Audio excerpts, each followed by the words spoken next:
ETF index mutual funds నేర్చుకుని stock మార్కెట్లో రాణించాలనుకుంటున్నారా? వెంటనే ఈ నెంబర్కి కాల్ చేయండి. నమస్తే రమగారు. నమస్తే జయ. రమగారు, గర్వం, అతి గర్వం నిజంగా ప్రమాదకారి అండి. మనుషుల లక్షణాలు అతిశయంగా ప్రవర్తించడం.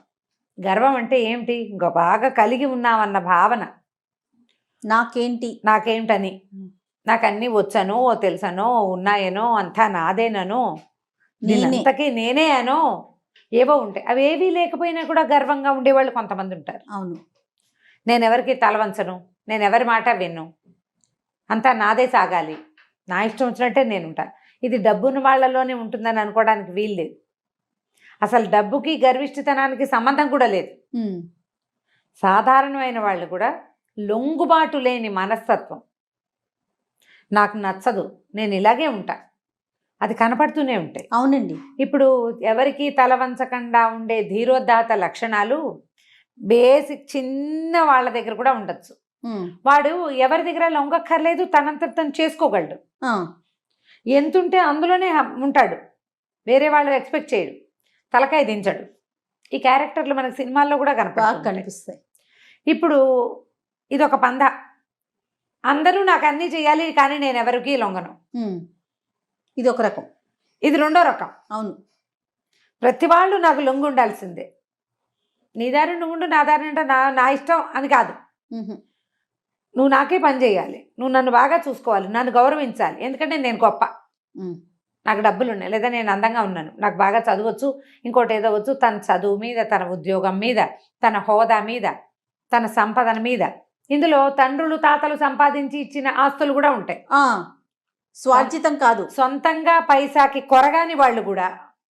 బాగా చెప్పారు. అంతే, రూపాయికి కొరగాని వాళ్ళు తమంతట తమ సంపాదించకుండా తాత తండ్రులు అమ్మలు నాన్నలు సంపాదించి ఇచ్చిన వాటి మీద కూడా గర్వపోతు వేషాలు వేసేవాళ్ళు ఉంటారు. గర్వం అవసరం, అతి గర్వం అనవసరం. ప్రమాదమే. ఎందుకంటే వీళ్ళకి మనుషులు ఉండరు. ఎలాంటి ప్రమాదం అని అడగబోయాను. కరెక్ట్, ఖచ్చితంగా వాళ్ళకి మనుషులు ఉండరు. కానీ ఒక అంశం తీసుకుందాం రమ్మగారు. బాగా డబ్బు ఉంది అనుకుందాం, వాళ్ళకి ఎలాంటి గర్వం ఉంటుందంటే, నా దగ్గర డబ్బు ఉంది కదా, నేను ఏదైనా చేయించుకోగలను, మనుషులతో నాకేంటి పని, అవును, డబ్బు వేస్తే పనులు జరుగుతాయి అనే ఆలోచన ఉండదు. ఖచ్చితంగా ఉంటుంది, ఖచ్చితంగా ఉంటుంది. డబ్బు వేస్తే కాని పని ఏదో ఉంటుంది, చూడ ఒకటి, అది పెడతాడు దేవుడు వాళ్ళకి. ఉంటుందా రమ్మగారు? అట్లా ఎందుకుండదమ్మా? ప్రాణం వస్తుందా? ఈ రోజుల్లో సాధ్యమా చెప్పండి? ఈ రోజుల్లో కూడా మొన్న ఎంతమంది పోయారు జయ? కరెక్ట్ రమ్మగారు. కోటాను కోట్ల రూపాయలు ఉన్నవాళ్ళు, లక్షలు హాస్పిటల్స్లో ఖర్చు పెట్టిన వాళ్ళు కూడా బతకలేదు కదా. పిల్లలు వచ్చి మొహం చూడకుండానే వెళ్ళిపోయారు కదా తిరిగి రాని లోకాలకి. డబ్బు కాపాడిందా ఎవరినైనా? వాటిని చూసుకోవటమే తప్ప ఏముంది ప్రయోజనం? క్యూర్ చెయ్యలేని సమస్యలు వస్తాయి వాళ్ళకి. ఎప్పుడూ సమాధానం చెప్పవలసిన స్థితిలోనే పెడుతుందమ్మా ప్రకృతి వాళ్ళని. అలాగే జరుగుతుంది. నీకు నాకు తెలియదు, వాళ్ళకి తెలీదు. ఇప్పుడు నేనున్నా, నా సంగతి నీకు బోల్డని చెప్తా, నేను చెప్పనివి కొన్ని ఉంటాయి, అవి నాకు తెలుసు కదా. ఖచ్చితంగా కూర్చొని నవ్వుతూ ఉంటాను. నాకు నడు నొప్పో వీపు నొప్పో అనుభవించే నాకు తెలుస్తుంది, కానీ నీకు తెలియదు, నేను చెప్తే తప్ప. లేదా నాతో పాటే లివింగ్లో ఉన్న వాళ్ళకి, నాతోటే ఉంటే నేను పడే బాధ ఏమిటో, నా పార్ట్నర్కి, ఇంట్లోనే ఉండే వాళ్ళకి నాకు బాధ ఏమిటో, నా చేతకంతనం ఏమిటో, నా చేతొచ్చింతనం ఏమిటో, నేను దేనికి సమాధానం లేక అవస్థపడుతున్నానో ఆ క్లోజ్ సర్కిల్ ఉంటుంది చూడు, వాళ్ళకి తెలుస్తుంది. క్లోజ్ సర్కిల్లో కూడా తెలియని నొప్పులు కొన్ని ఉంటాయి, రహస్యాలు. అది ఎక్కడ బయటపడుతుందో నన్న భయం. ఏ డబ్బు దీన్ని సాటిస్ఫై చేయగలదో చెప్పు. అవును రమ్మగారు. నువ్వు బయటికి గర్విష్ఠగా ప్రవర్తిస్తావు, నీ లోపల భయం నిన్ను కాల్చేస్తూ ఉంటుంది. గర్వం వదిలే, మంట తగ్గిపోతుంది. మనం గర్వంగా ఉన్నామంటే మన ఇష్టం వచ్చినట్లు మనం బిహేవ్ చేస్తున్నామని తెలుస్తుందా? తెలుస్తుందా మన బిహేవియర్లో ఆ తేడా? మనకే తెలుసు కదా. ఇప్పుడు ఏదైనా మనకి ఎక్కిపోతే మనం పౌడర్ రాసుకుంటే మన మొహం తెల్లగా ఉందని తెలీదు. అంతే, అంత సింపుల్ చేయాలి. ఇప్పుడు ఒక వస్తువు 500 రూపాయల వస్తువు అనుకుందాం, నువ్వు నేను కొనడానికి వెళ్ళాం, మన ఇద్దరికీ నచ్చింది.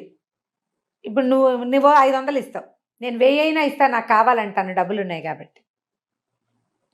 నేను అంటే నా డబ్బుల గర్వం ఉందనే కదా, అంతేనా? ఎంతైనా ఇస్తా, కావాలంటే 10 రూపాయలు ఎక్కువ తీసుకో, అది నాకు ఇచ్చేయి. అంటే నా దగ్గర 10 రూపాయలు ఉందన్న గొప్ప, ఇవి ఇలా చిన్నగా మొదలై చివరికి చాలా పెద్దవవుతాయి. ఉంచుకోవచ్చు, కాకపోతే ఎవ్వరు లేని ఒక టైం వస్తుంది చూడు, అప్పుడు ఏ ప్రయోజనము ఉండదు. మనం ఈరోజు మన పరిస్థితి ఏంటంటే మన దారిని మనం ఎవరి దారిని వాళ్ళు ఎదిగి ముందుకెళ్ళిపోతున్నాం. కుటుంబాలు తాతల్ని ముత్తాతల్ని పెత్తాతల్ని అందరినీ వదిలేసాం. చిన్నగా నువ్వు నేను మనకొకటి రెండు, మిగిలిన వాళ్ళతోటి హాయ్ హాయ్ హాయ్ అంటాం, ఏవో ఫంక్షన్లు అప్పుడు కలుసుకుంటాం, వేరే వేరే దేశాల్లో ఉంటాం, ఫోన్లలో మాట్లాడదాం. ఇప్పుడు కొంచెం వాట్సాప్లో అందరితోటి మాట్లాడుకోవాలా పిచ్చి వచ్చింది. ఇప్పుడు మాట్లాడకుండా ఉండే వాళ్ళు కూడా ఉన్నారు. మాట్లాడే వాళ్ళు ఎలా ఉన్నారు, ఎలా నేర్చుకున్నారో అందరూ వాట్సాప్లో ఉండాలి. ఫ్యామిలీ గ్రూపు, మన ఇంటి పేరుతోటి ఓ గ్రూపు, మన school mates, college mates, office colleagues మేట్లు పెట్టుకుని మనం గ్రూపుల్లో ఉండి ఫ్రెండ్షిప్లతోటి మాట్లాడుకుంటూ కాలక్షేపాలు చేసుకుంటున్నాం.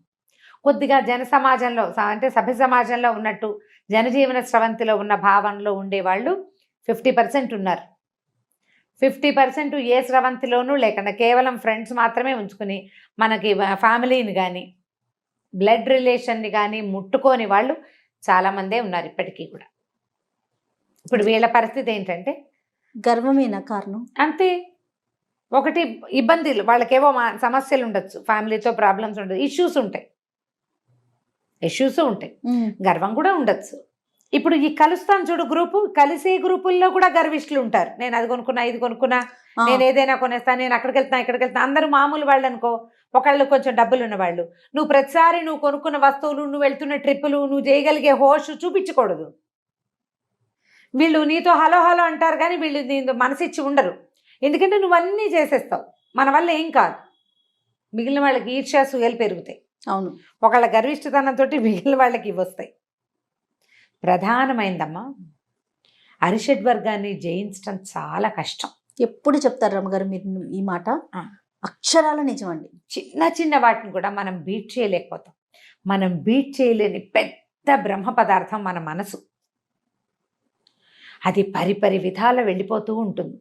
దాన్ని ఎప్పటికప్పుడు పగ్గాలు వేసి లాగి పట్టుకోవాలి. మనిషికి కావాల్సింది మొదట మనుషులు, దాని తర్వాతే డబ్బు. కానీ మనం డబ్బే మొదటి కావాల్సిందిగా భావిస్తున్నాం. డబ్బు, పదవి ఇవే ఎక్కువ అనుకుంటాం కదా. వస్తువు దేంట్లో ఉన్నా, ఇప్పుడు డబ్బున్నా, డబ్బుతో నువ్వు పని చేయించాలంటే మనుషులతోటే కదా. నువ్వు పదవిలో ఉన్నా, నీకు పదవి రావడానికి, నీ పదవి ఫ్లరిష్ అవ్వడానికి నీకు కావాల్సింది మనుషులే. బేసిక్ కావాల్సింది మనుషులు. అక్కడి నుంచి నువ్వు డబ్బు పెట్టుకో, పదవి పెట్టుకో, నువ్వు ఇంకా కొంచెం ముందుకెళ్ళు, జీవితంలో ఏదైనా చేయి. మొదటిది మనుషులు.